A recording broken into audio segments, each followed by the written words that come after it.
Hello, my name is Edward Fruitman. I'm a board-certified psychiatrist and I'm a medical director of Trifecta Health. Welcome to this YouTube video on our YouTube channel. Lately I've been asked about special issues that people with anxiety and panic disorder may be experiencing in this time of COVID-19 epidemic.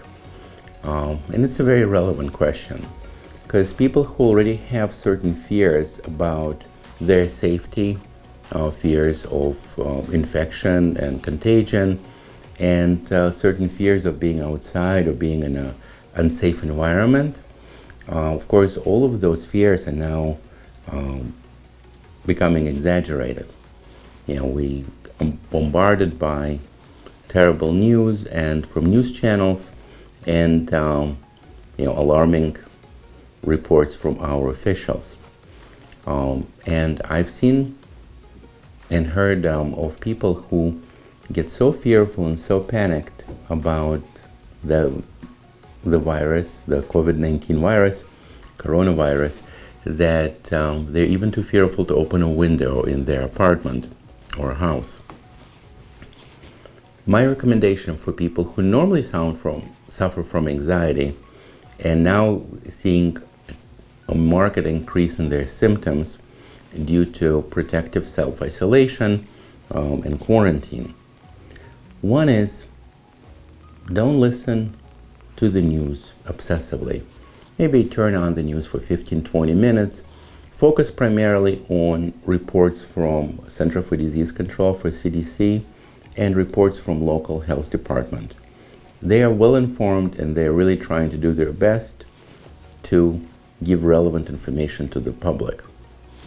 And really try to understand what the guidelines are. Measure out 6 feet. When it says social distancing, personal distancing, measure out 6 feet to see how much 6 feet is. It's not all that much, so it's really staying away from people at a much greater distance isn't practical and fills you with constant fear. Also understand exactly what the protective measures are, and try not to engage in excessive measures, because that after a while becomes a standard, and this will be a habit that's very, very difficult to shake. And another suggestion that I have is make sure you don't stop doing things that you don't have to stop. Rationally think about, what is it that you are not supposed to do, and do everything else. Don't avoid taking a walk with your dog. Don't avoid going out on a semi-empty street. Try not to constrict your lifestyle any more than necessary, because such behaviors of hiding and self-isolating, if they're excessive, they become very addictive. It's very difficult to start doing things again, let's say once the epidemic is over. So try not to lose your ability to leave the house without fear.